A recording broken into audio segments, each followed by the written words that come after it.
जय श्री दादाजी. श्रोतेजन हो, चारुशीला वडगावकर तुम्हाला वंदन करते. थोड्याच वेळात विद्वान रामदासी, मकरंद बुवा सुमंत व दिग्दर्शक श्रीराज दत्त व मी आमचे लाईव्ह व्हिडिओज बघावयास मिळतील. परंतु काही टेक्निकल कारणामुळे आम्ही इतर व्हिडिओज सत्कार समारंभ घेऊ शकलो नाही. त्याबद्दल मनापासून माफी मागते. 40 वर्षांपूर्वी मला पहाटे 2:30-3 वाजता झोपेत ओव्या दिसू लागल्या. त्या मी उठून लिहून काढत गेले. असे 3-4 वेळा घडले. त्या सर्व एकत्रित ओव्या केल्या तर सुसंबद्ध एकाही शब्दाची, वृत्ताची खाडाखोड बदल न करता, हात न लावता त्या ईश्वरदत्त ओव्यांची ज्ञानभक्ती योग ही पोथी तयार झाली. दिनांक 8 फेब्रुवारी 2014 रोजी सागर तिरीचे भव्य सभागृह, स्वातंत्र्यवीर सावरकर या सभागृहात त्या ज्ञानभक्ती योग पोथीचे विद्वान रामदासी, मकरंद बुवा सुमंत यांच्या हस्ते प्रकाशन झाले. सावरकरांसारख्या महान व्यक्तीचे साहित्य असलेल्या वास्तूत सभागृह मिळणे आणि श्री मकरंद बुवा सुमंत रामदासींच्या हाताने प्रकाशन होणे हे सर्व योग ठरलेले दिसतात. ठरलेच होते असे वाटते, कारण जे अवेलेबल व उपलब्ध होते ते सगळे घेतले गेले. त्या तारखा घेतल्या, ते हॉल घेतला, तिथी वगैरे काही बघितलीच नाही. तरीही त्याच दिवशी त्याच तिथीला 400 वर्षांपूर्वी सज्जनगडावर त्याच वेळेस 12-12:30च्या दासबोधाचे प्रकाशन झाले होते. हे श्री मकरंद बुवांनी स्टेजवर, रंगमंचावर सांगितल्यावर मी ईश्वरी संकेत जाणून स्तब्धच झाले. अगदी स्तब्ध झाले. ही ईशकृपाच आहे. कार्यक्रमाला 400 लोक, न्यायाधीश, वरिष्ठ पोलीस अधिकारी, शिक्षण संस्थेतील पदाधिकारी, अनेक संस्था, देवालये, पुजारी, मठातील कार्यकर्ते, हॉस्पिटलचे मोठे डॉक्टर्स, सगळ्याच थरातून लोक उपस्थित होते. मागच्या वर्षी आईची आठवण जपून ठेवावी, सगळ्या आईची प्रवचनं, लिहिलेल्या गोष्टी जपून ठेवाव्या म्हणून मुलाने माझ्या व्हॉट्सॲपवर ते सगळं टाकायचा प्रयत्न केला. पण आईचं प्रवचन त्या व्हॉट्सॲपवर बसत नाही, जास्त MBचं आहे म्हणून त्यांनी यूट्यूबवर टाकलं आणि यूट्यूबवर टाकणं सुरू झालं. ही पण एक अनपेक्षित घटना होती की यूट्यूबवर मुलाला टाकावं लागणं आणि ते सुरू होणं.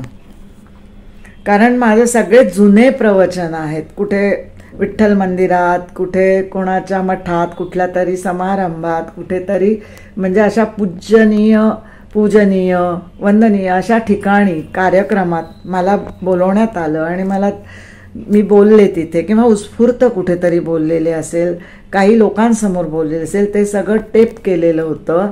ते कुणीही टेप करून घेतलेलं होतं अनेक ओळखीच्या लोकांनी आणि ते त्या मुलांनी सगळं गोळा करून यूट्यूबवर टाकलं. तर असे सगळे यूट्यूब जे चॅनल येत आहेत ते सगळे माझा ऑडिओ त्याला जोडतात पण वरती, पण बाकीचं प्रवचन सगळं कुठे कुठे झालेलं असतं. तसंच आज तो मुलगा हा 10 वर्षापूर्वीचा ज्ञानभक्ती योग प्रकाशन समारंभ स्वातंत्र्यवीर सावरकर सभागृहात झालेला आपल्या भेटीसाठी घेऊन येत आहे. श्री दादार्पणमस्तु, श्री मुकुंदार्पणमस्तु.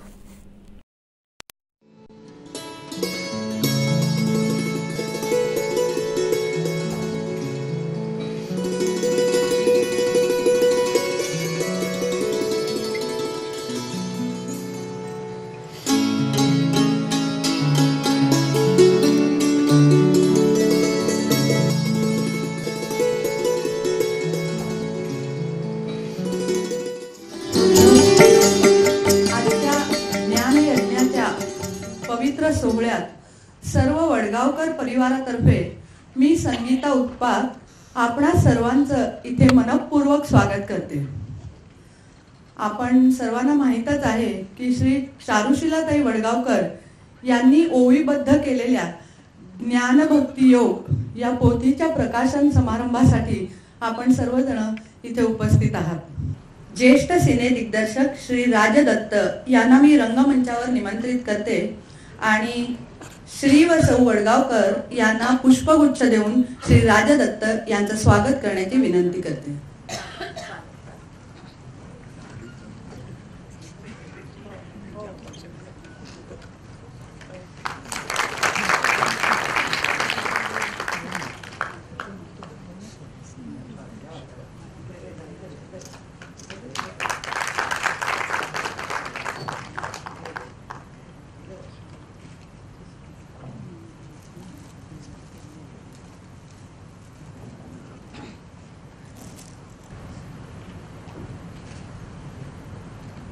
खरं म्हणजे यावेळेला मी एका वेगळ्या अवस्थेत आहे मानसिक दृष्ट्या.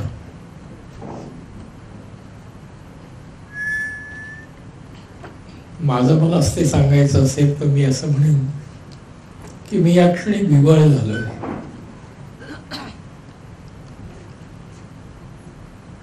ही अवस्था माणसाला थोडी आत्मकेंद्रित करते आणि विचार करायला लावते.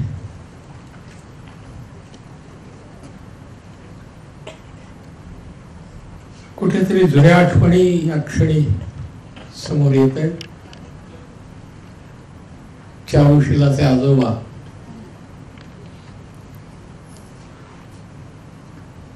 MA संस्कृत इंग्लिश स्वातंत्र्य सेनानी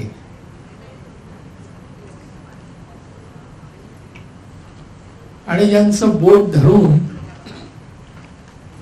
मी उभा राहू शकलो. संस्कृतची गोडी ही त्यांच्यामुळेच लागली आणि त्यातूनच कुठेतरी हा आतापर्यंतचा प्रवास माझा होऊ शकला.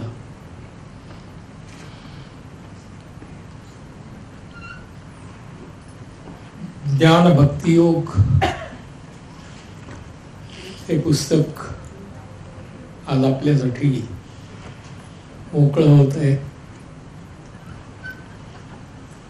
चारुशिलाताईनं हे लिहिलं त्यावर बोलण्याचा माझा अधिकार नाही.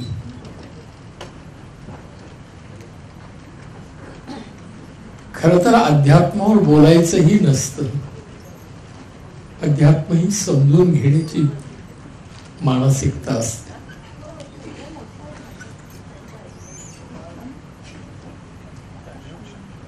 आणि ज्या वेळेला ती दारं किंवा कवाडं उघडायला लागतात अध्यात्म, त्यावेळेलाच मनुष्य स्वतःला ओळखू लागतो आणि पायामध्ये शक्ती येऊन तो चालूही लागतो. अध्यात्म ही जीवनासाठी अत्यंत आवश्यक गोष्ट आहे. दुर्दैवाने अध्यात्माचे अर्थ वेगवेगळ्या परिस्थितीत काढले गेले. चमत्कार म्हणजे बुवा जे करतात, लीला दाखवतात, त्यालाही अध्यात्म म्हटल्या गेले. खरं अध्यात्म तेच की ज्यातून स्वतःला कळायला लागतो आणि जगायचं कसं एक एक दिशा त्यातून मिळते. आज मीही तुमच्याचप्रमाणे या पुस्तकावर अधिक समजून घेण्याच्या दृष्टीने इथं आलो आहे. चारुशिला यांच्या मनस्वीपणाबद्दल सारं जीवनच आणि ते परंपरेनं आलेलं. मी आजोबात नाही पाहिलं, वडिलांत नाही पाहिलं.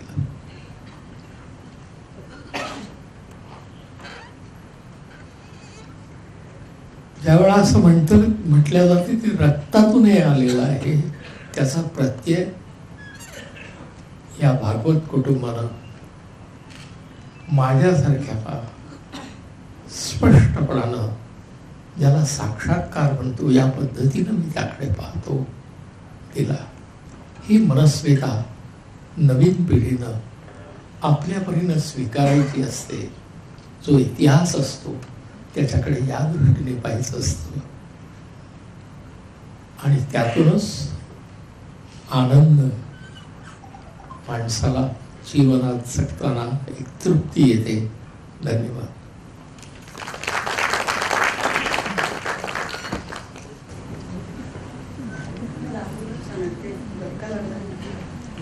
आता चारुशिलाताई आपणासमोर त्यांचं मनोगत व्यक्त करतील.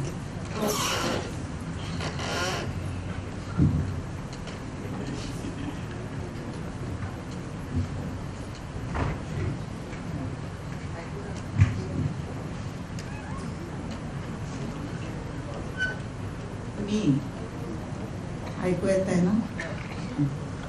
आता मी, सगळे मी आहे, सगळे मी मी मी मी. हे मी आहे कोण? आपण म्हणतो तिचे डोळे सुंदर आहेत, मग ते डोळे म्हणजे ती आहे का? तर ती नाही. आपण नुसतं तिला डोळे म्हणून ओळखत नाही, मग ती आहे तरी कोण? आपण लहान बाळ झालं की त्याला नाव लागतो. आपण म्हणतो तुझं नाव काय, तुझं नाव काय, मग ते बाळ बोलू लागतं. माधुरी म्हटलं की ते स्वतःला दाखवतं. म्हणजे आपण माधुरी हे नाव त्याच्यावर लागलं, त्याला ठेवलं, मग ते आहे कोण? आणि शेवटी आपण म्हणतो की त्याची बॉडी तिथे आहे. मग त्याची बॉडी तिथे आहे तर तो गेला कुठे? कुठे गेला तो? मग तो कोण? मग हा मी आणि तो हा दुसरा तिसरा कोणी नसून सर्व साक्षी, सर्व व्यापी, जळीस्थळी काष्टी पाषाणी भरलेला, हे शरीराचं भांड असलं तरी असणारा आणि हे फुटलं तरी असणारा असा परमात्मा, परमेश्वर. आता ह्याला नमस्कार करायचा.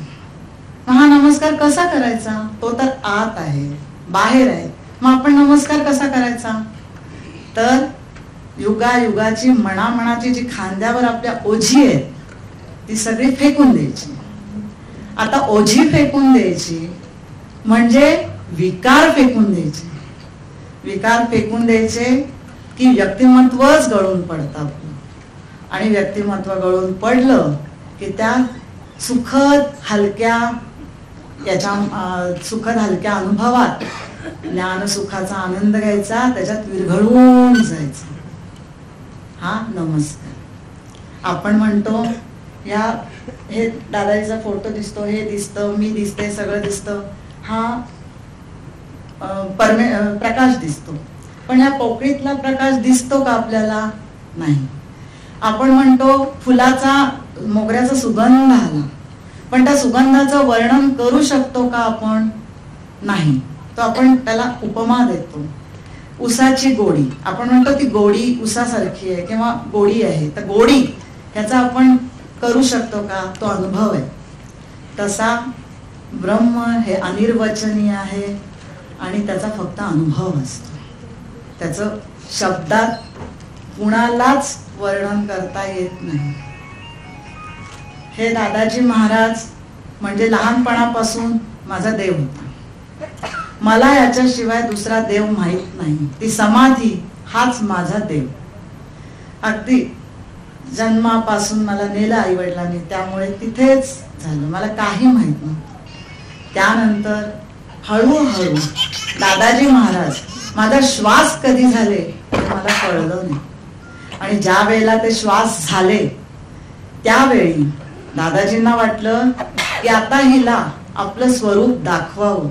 आपण फक्त समाधी पुरते नाही तर सगळे ब्रह्मांड गोल सगळं व्यापून आपण उरलेलो आहोत, एवढे महान आहोत हे दाखवण्यासाठी त्यांनी देही सद्गुरूंची माझ्यासाठी योजना केली आणि माझी भेट घडवून आणली. माझी भेट घडल्यावर त्या सद्गुरू मूर्तींनी मला वाल्मिकींचं अध्यात्म रामायण वाचायला दिलं. मी ते वाचलं. त्यानंतर त्यांनी मला दासबोध वाचायला दिला. तो मी वाचला आणि ते निघून गेले कुठेतरी. आणि मग एवढी व्याकुळता आली आणि एक प्रचंड ध्यास पर्व सुरू झालं. इतकं ध्यास पर्व की मी मांडुक्य, तैत्तिरीय, बृहदारण्यक, ईशावास्य नावं किती घेऊ. सगळी उपनिषद, सगळे हरिविजय, रामविजय, सगळं भागवत, एकनाथी भागवत, ज्ञानेश्वरी, योग वासिष्ठ, शंकराचार्यांचं किती सांगू मी. समग्र विवेक चुडामणीपासून सगळं. गीता किती आहेत, पांडव गीता, उद्धव गीता, गुरु गीता, अष्टावक्र गीता, ते सगळं. त्याच्यानंतर स्वामी स्वरूपानंदांपासून तर सगळ्या साधू संत, अगदी कबीर, तुलसीदास पासून ते अत्यंत मधुर नारद भक्ती सूत्र लिहिलेले, श्रीकृष्ण भारती कोकणातले, इथपर्यंत सगळं समग्र ती बुद्धी पिऊन तेजानी आणि काहीतरी शोध धावत सुसाट सुनामी लाटेसारखी निघाली होती. रात्र नाही, दिवस नाही. एक पोतभर पुस्तकं वाचली.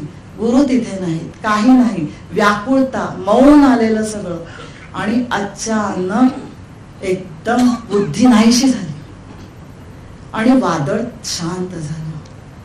आणि मग काय झालं? मग मंगल प्रभात झाली.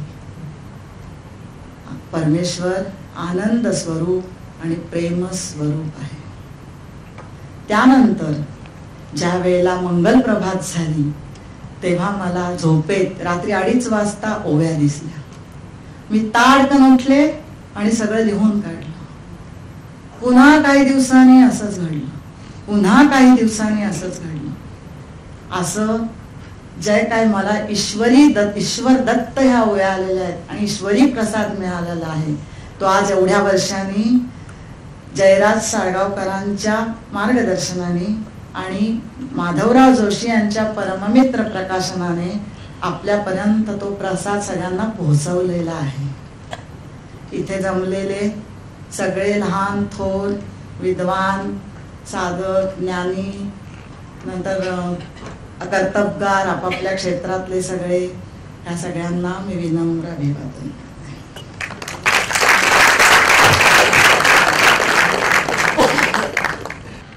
आता आपणा समोर विद्वान रामदासी आदरणीय श्री मकरंद बुवा सुमंत चारुशिलाताईंनी लिहिलेल्या या ओवीबद्ध ज्ञानभक्ती योगाचं प्रकाशन करतील. मी विनंती करते की त्यांनी स्टेजवर यावं.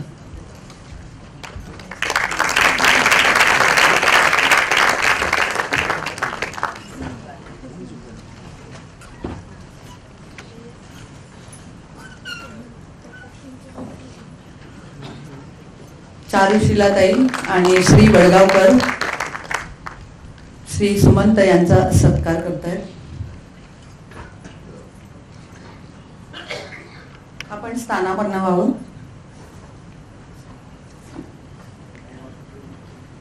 थोडं पुढे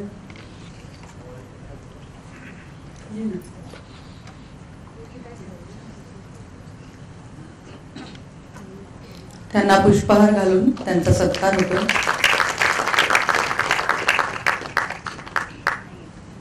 मी विनंती करते की त्या ओवीबद्ध ज्ञानयोगचे आपण प्रकाशन करावे.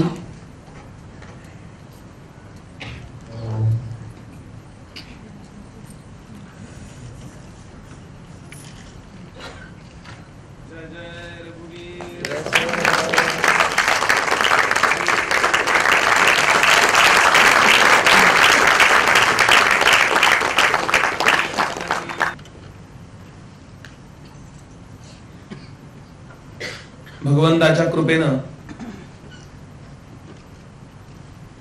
लिहिल्या गेलेल्या ज्ञान भक्ती योग नावाच्या 5 समासांच्या पोथीचं प्रकाशन झालं असं मी जाहीर करतो.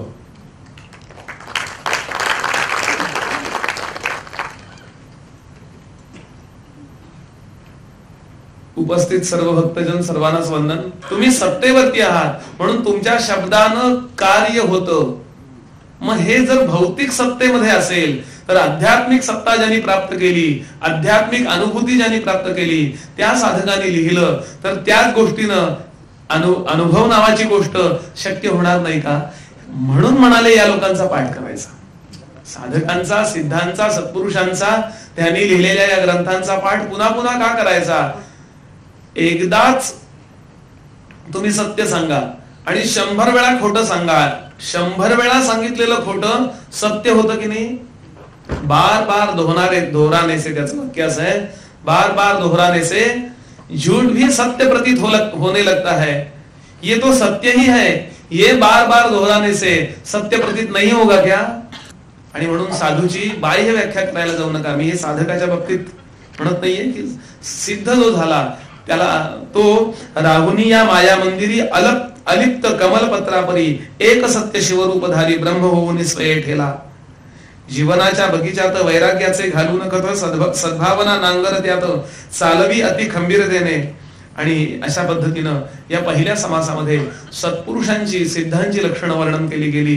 त्याला बाह्यांगावरून ओळखू नका, त्याचं अंतरंग भगवंताशी एकरूप झालंय. तुम्ही म्हणाल आम्हाला कधी कळेल? तुम्ही कुठंतरी त्या क्षेत्रात प्रगत व्हायला लागला तरच तुम्हाला ते कळेल म्हणाले. मी भागवतात एक वाक्य बोललो होतो, नेहमीच मला ते वाक्य आवडतं. जेवढी आमची आध्यात्मिक योग्यता निर्माण होते तेवढेच भगवंत आमच्याकरता सिद्धांत उलगडून दाखवतो. योग्यता सिद्ध करणे एवढाच विषय आहे, बस, बाकी काही नाही. आणि म्हणून हा पहिला समास महत्वाचा आहे. दुसरी वैराग्यवल्ली आहे. वैराग्य नावाची गोष्ट परमार्थात आवश्यक नव्हे, अनिवार्य आहे. माऊली असं म्हणाली की विरक्ती वाचून काही ज्ञानासी तगडे नाही, हे विचारून या ठाई ठेविले असे. माहिती सर्वांना असतं, पण वागण्यात कोणाच्या असतं? ज्याला पटलं त्याला. माहिती ही बुद्धीच्या पातळीवर गोळा केली जाते आणि हृदयाला पटल्याशिवाय वागलं जात नाही. बोलण्याचा मुद्दा असा की वैराग्य नावाची गोष्ट आतमध्ये बांधली गेली पाहिजे. ते म्हणाले तोवरी वैराग्याच्या गोष्टी, जोवरी न पडे सर्व विषया मिठी, अलिप्त राही जो विषय भेटी, तो महायोगी जाणावा. मला पंतप्रधान व्हायचं नाहीच आहे हो, मला म्हणून मी पंतप्रधान पदाबद्दल वैराग्यशाली आहे असं आहे का? मला ते उपलब्ध नाहीये. उपलब्ध विषयांविषयी वैराग्य आणि वैताग या शब्दाचा एकाने व्याख्या केली. पाहिजे पण मिळत नाही त्याला वैताग म्हणतात, आणि आहे पण नकोय त्याला वैराग्य म्हणतात. ही व्याख्या लेखिकेनी या समासामध्ये आपल्या समोर ठेवण्याचा प्रयत्न केलाय. निद्रिस्ताचे उशी, निद्रिस्ताचे शेजे रंभा, निद्रिस्ताचे शेजे सर्प का उर्वशी, तैसे विषयापाशी मन माझे. गाढ झोपलेल्या माणसाच्या शेजारून साप गेला किंवा रंभा येऊन बसली, त्याला काहीच प्रॉब्लेम नसतो, कारण तो दोन्ही बाबतीत अनभिज्ञ असतो. असं ज्याचं चित्त झालं त्याला वैराग्य असं म्हणायचं. हा ध्वनी या दुसऱ्या वैराग्यमध्ये आहे. फार सुंदर ही गोष्ट झाली की वैराग्य जर नसेल तर वैराग्य नसता कोठून, ज्ञानभीजते रुजून, रोप परमार्थिक उगवून, पालवी कैसे फुटेल. वैराग्य नावाची जर गोष्ट नसेल तर फक्त माहिती गोळा होईल. ती माहिती गोळा करणं, माहिती गोळा झाली की अहंकार फक्त वाढेल. म्हणून वैराग्य नावाची गोष्ट अत्यंत आवश्यक आहे, अनिवार्य आहे असं या समासानं सांगितलं. यानंतर ज्ञान विज्ञान वल्ली, यामध्ये गुरुपरंपरा आणि पंचकोश विवेक हा अत्यंत अवघड अद्वैताचा मुद्दा या तिसऱ्या समासात आलाय. खूप अवघड आहे बरं का, हे इतकं पटकन कळत नाही. फार म्हणजे पारिभाषिक शब्द जे आहेत ना ते कळायला गुरुपरंपरेतूनच शिकावं लागतं, त्याला काही इलाज नाही. ते पारिभाषिक शब्द आलेले आहेत याच्यामध्ये, पण तरीही लेखिकेनी सोप्यात सोपं करून सांगितलंय. नारायणाचं, भगवंताचं सर्व व्यापकत्व या समासामध्ये आपल्या समोर आलेलं आहे की भगवंत सर्वत्र आहे. अन्नमय, प्राणमय, मनोमय, विज्ञानमय आणि 5वा आनंदमय कोश, आता ज्या कोशांचा आपण उल्लेख केला, हे याच्या पलीकडे नारायण आहे. याच्या आतमध्ये हे सगळे त्याच्यावरचे कवर्स आहेत, त्या आत्म्यावरची कवर्स आहेत. त्याचा शॉर्ट मध्ये जर आपल्याला हवं असेल तर या समासात मिळेल. नारायणाचं सर्व व्यापिकत्व, चौथा जो हे आहे सत्र ते प्रकरण 4, ते रुक्मिणी दिव्य दर्शन हे आहे. रुक्मिणीबद्दल साधारणतः ही विदर्भ देशाची राजकन्या होती आणि ती भगवंताची पत्नी झाली असं साधारणतः माहिती आहे. पण हे तिचं भौतिक स्वरूप आहे. इथलं रुक्मिणीचं दिव्य दर्शन काय असेल तर ही रुक्मिणी म्हणजे प्रत्यक्ष जगदंबा आहे. हे विश्व जिच्यापासून निर्माण झालं ती हीच रुक्मिणी आहे. हे म्हणजे ही दृष्टी जर कुठली असेल तर ही आध्यात्मिक दृष्टीनं दिसणारी रुक्मिणी या ठिकाणी मांडली आहे. समर्थांचा एक अभंग आहे की आम्ही देखिला विठोबा स्वयंभू विटेवरी उभा, तेथे दृश्याची जी भेटी तेची रुक्मिणी गोमटी, असा एक अभंग आहे. वेदांतच सगळा भरलेला आहे इथं. या रुक्मिणीची जर कृपा झाली तरच आपल्याकडनं साधना होते. तिची जर कृपा नसेल तर भगवंत भेटता येत नाही. मम माया दुरत्यया असा जो भगवंतांनी सांगितलेला सिद्धांत आहे गीतेमध्ये तो इथे आलेला आहे. ती आणि तो याच्यात फरक काय आहे? तिची कृपा होते आणि आपण तो होतो, एवढाच फरक आहे. माया तेची ब्रह्म, ब्रह्म तेची माया, अंग आणि छाया जयापरी, असं तुकोबांचा ब्रह्म आणि माया स्वरूपाचं वर्णन करणारा अभंग आहे. श्रोते हो, समर्थांची एकच ओवी सांगतो आणि आपण पुढच्या समासाचा विचार करू आणि थांबूया. समर्थ म्हणाले जगदंबेची कृपा कशी आहे? माया योगियांची माऊली, आत्माराम नावाच्या ग्रंथातली ओवी आहे बरं. काही समर्थांना 5 समासाचाच हा आत्माराम ग्रंथ आहे. 5च समास आहेत त्यात. सगळा जसा अमृतानुभव आहे माऊलींचा तसा हा समर्थांचा आत्माराम ग्रंथ आहे. मनोबोध, दासबोध आणि आत्मबोध, त्यातला आत्मबोध फक्त निखळ वेदांत, त्यातली ओवी आहे. माया म्हणजे ही रुक्मिणी जगदंबा, योगियांची माऊली, जेथील तेथे नेऊन घाली, कृपाळूपणे नाथिली आपण होये. तिची हीच कृपा होते की ती नाही हे कळतं. ती नाहीये, ती काही ब्रह्मज्ञान जेव्हा होतं त्यावेळेला मायाभान संपतं, असा एकूण भाव या समासाचा आहे. श्रोते हो, यानंतर धर्मवल्ली आहे. या 4 गोष्टींचा अनुभव जर घ्यायचा असेल तर धर्मानीच वागलं पाहिजे. धर्म याचा अर्थ भस्म लावा आणि धाबळी नेसून उड्या मारत चाला असा अर्थ नव्हे. धर्म याचा सरळ स्वच्छ अर्थ दिलाय की आपली ड्युटी जी आहे, आपलं कर्तव्य जे आहे ते मन लावून करा बस. आणि अतिशय सुरेख असा हा भाग आला इथे. हा साधू श्रेष्ठ का तो साधू श्रेष्ठ, कोण कनिष्ठ याच्यामध्ये पडू नका. साधू दिसती वेगळाले, परिते स्वरूपी मिळाले, अवघे मिळून एकची झाले देहातीत वस्तू. हा भाव या समासात सुरुवातीला आलाय की मेणाच्या मूर्ती अपार, ओवी यातली अशी आहे, मेणाच्या मूर्ती अपार, जैसा करी मूर्तिकार, तैशा या ब्रह्ममूर्ती साकार, एक रूप परमेश्वर. मेणाचं अमुक केलं, मेणाचं तमुक केलं. मेणाचे समाजसेवक अण्णा आहेत, सचिन तेंडुलकर आहे, अजून आहे, लता मंगेशकर आहेत, नरेंद्र मोदी आहेत, हे अमके आहेत, तमके आहेत, असे सगळे ओळीनं उभे केले. पण त्यात मेण कॉमन आहे की नाही? हे सगळे आकार आहेत. स्वामी समर्थ आहेत, गजानन महाराज आहेत, समर्थ रामदास आहेत, अमुक आहेत, तमुक आहेत.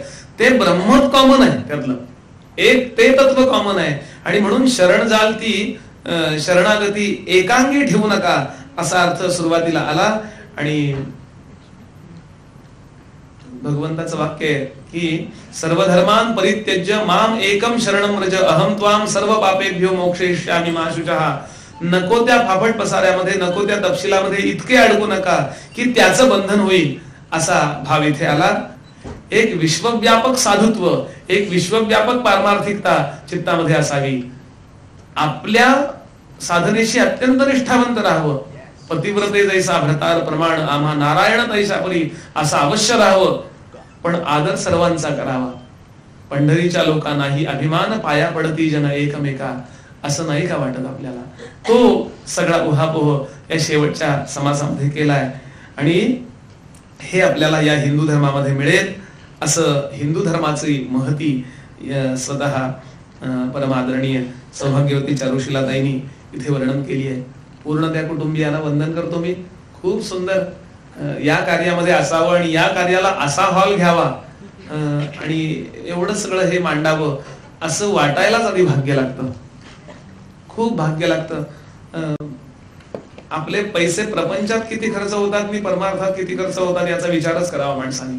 केवळ पैशाचा उपयोग नव्हे, आपल्या श्वासाची संपत्ती, आपल्या शरीराची संपत्ती, आपल्या जवळची सर्व प्रकारची संपत्ती जी भगवंतानी किंवा निसर्गाने म्हणा आपल्याला दिली आहे, ती चांगल्या कार्याकरता किती खर्च होते. भले तुम्ही प्रवचन कीर्तनच करा असा अर्थ नव्हे. आताच मगाशी एका डॉक्टरांचा सत्कार छोटासा इथे झाला. खरोखर तो दैवी महापुरुष आहे. मला माहिती नाही, माझा परिचय पण नाहीये त्यांच्याशी, की आपल्या हातून काहीतरी विशेष कार्य व्हावं आणि ते लोकोत्तर कार्य व्हावं, लोकांना उपयोगी असावं असं वाटायला सुद्धा भाग्य लागतं. असं उदंड सुंदर असं मोठं कार्य आपल्या हातून घडलंय. काहीतरी भगवंत बऱ्याचदा आपल्या अनेकांना बसवतो आणि त्यांच्या हातून ते लिहून घेतो, असा हात ठेवून लिहून घेतो. आणि असा भगवंताने तुमचा हात धरला म्हणजे तुम्ही भाग्यवानच आहात. उलट मलाच असं वाटलं, परमादरणीय आमच्या पुण्याचे श्री शंकर अभ्यंकर येणार होते, खूप खूप मोठी माणसं येणार होती आणि त्यांच्या हस्ते हे प्रकाशन होणार होतं, पण त्यांनाही अचानक काही कार्य लागलं, कोणी आजारी आहे, अजून काही आहे. यामुळं ऐन वेळेला माझ्यावरती कुठलीच माझी योग्यता नसताना इथे मला मी त्याचा अर्थ असा लागला बरं का ताई. अगदी माणसानं स्वतःची फ्रँकली स्वतःकडे बघावं. लहान मुलगा असतो आणि तो वडिलांना कायम म्हणत असतो, बाबा मी तुमच्या एवढा कधी होणार, बाबा मी तुमच्या एवढा कधी होणार. मग बाबा कौतुकानं त्याला उंच स्टूल असतं कपडे वाळत घालायचं, त्याच्यावरती उभा करतात काही वेळा, नाही का, मध्येच असा किंवा त्याचे लाड म्हणून त्याला उभा करतात. आणि बघ आता तू माझ्या वेळा झालास की नाही. त्या दोघांची उंची सारखी असते. तसं माझ्यावर पितृवत प्रेम करणारे श्री वडगावकर, श्री आणि सौ वडगावकर यांनी मला या व्यासपीठावर उभं केलं. आणि त्यांच्या एवढी योग्यता निदान तेवढ्या पुरती तरी, जोपर्यंत मी इथं आहे ना तोपर्यंत त्याच्या प्रकाशनाचा मी अधिकारीच आहे. निदान असा भ्रम का असे ना माझा, पण भ्रम नेहमी भ्रमकाली भ्रम सत्यच असतो बरं का. हा भ्रम आहे हे कळतं तेव्हा तो भ्रम नसतो. असो, गंमत सोडा यातली. मुद्दा असा की तरी सुद्धा इथे यावं. आणि फार महत्वाचा योग माझ्या लक्षात आला. हा कार्यक्रम ठरून तसे 2-3 महिने झाले. हा आजच कार्यक्रम आहे आणि आता 12:30ची वेळ आहे. हीच वेळ 400 वर्षापूर्वी सज्जनगडावरती दासबोधाचं प्रकाशन झालं होतं. दासबोध नवमी आणि हीच वेळ. आता हे काही प्लॅनिंग आपण केलं नव्हतं. दासबोध मलाही माहित नव्हतं. उलट माझा तिथे कार्यक्रम चुकला. एक कार्यक्रम ठरला होता. हो, असं एकूण आहे. आणि याचा अर्थ निश्चित काहीतरी योग आहे. बघा, आपण ही पुस्तक घ्या, शांतपणानं वाचा. मी जे म्हणतोय त्या प्रवचनातला शब्द आपल्याला पटेल. कदाचित असं वाटेल की बुवाना सांगायला जमलं नाही इतकं याद आहे. मी माझ्या कुवतीप्रमाणे आपल्या समोर यातलं जेवढं आहे त्यातलं थोडंसं मला जेवढं कळलं तेवढं ठेवण्याचा प्रयत्न केला. एक मला पद मगाशी सुचलं, त्या दोघांशी बोलताना तेवढं पद म्हणतो आणि थांबतो. ती साधारणतः गुरुजींचं वर्णन करताना दोघांच्या डोळ्यातनं पाण्याच्या धारा लागल्या होत्या. आतमध्ये आम्ही बसलो होतो, थोड्या वेळापूर्वी आलो. नाहीतर दंभ खूप असतो या क्षेत्रात. कुठेही स्टेजवर आलं की दंभ नावाची गोष्ट त्रास देते. दंभ फार अवघड आहे. देवाला फक्त ॲलर्जी 2 गोष्टीची आहे, एक अहंकाराची आणि दंभाची. बाकी कशाची ॲलर्जी नाही. पाप्यातल्या पाप्यांचा उद्धार केला त्यांनी. किती वाईट वागणारा पिंगला नावाच्या वारांगणेचा भगवंताने उद्धार केला. सगळ्यांचा उद्धार केला. पुण्यवंताचा तो करतोच, पण दांभिकांचा उद्धार भगवंत करत नाही. तो मला अजिबात जाणवला नाही. एवढंच मी माझ्या बाजूनं लहान असलो तरी एक प्रेडिक्शन ज्याला म्हणतात. आणि त्याच्याकरता मला एक पद आठवलं, ते म्हणतो मी. खूप सुंदर पद आहे. आम्ही सगळ्यांनी असं व्हायचंय. तुम्ही प्राप्त केलंय, तुम्ही आम्हाला आशीर्वाद द्या की आम्ही असे होऊ. मन हे गुरुचरणी विश्राम, मन हे गुरुचरणी विश्राम, शांती सुखाचे धाम धाम, शांती सुखाचे धाम, मन हे गुरुचरणी विश्राम, मन हे गुरुचरणी गुरुचरणी गुरुचरणी विश्राम.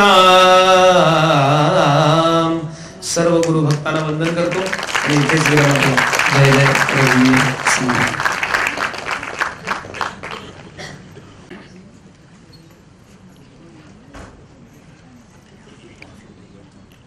बुवा, आपण सर्वप्रथम वंदन करते, कारण आता आपण म्हणजे आपले विचार ऐकल्यानंतर इथे येऊन काहीतरी बोलावं ह्याची खरंच अजिबात योग्यता नाहीये. एक औपचारिकता म्हणून इथे मी उभी आहे. ह्या ज्ञानभक्ती योग पोथीचं प्रकाशन इतक्या पवित्र आणि सुंदर प्रकारे झालेलं आहे आणि त्याचा खूप आनंद होतोय. कधीतरी आयुष्यात असा एखादा क्षण येतो की आयुष्य जगल्याचा थोडा तरी आनंद मिळतो आणि आपणा सर्वांना माझ्या सकट हा आनंद आज चारुशिला ताई आणि मकरंद बुवा यांनी दिलेला आहे असं मला वाटतंय. काय बोलावं ते समजत नाहीये, पण आपण सर्वजण इथे त्यांच्या प्रेमासाठी अध्यात्माच्या ओढीने अशा कार्यक्रमासाठी उपस्थित राहिला त्याबद्दल संपूर्ण वडगाव परिवारातर्फे मी आपलं म्हणजे धन्यवाद देते आपणास.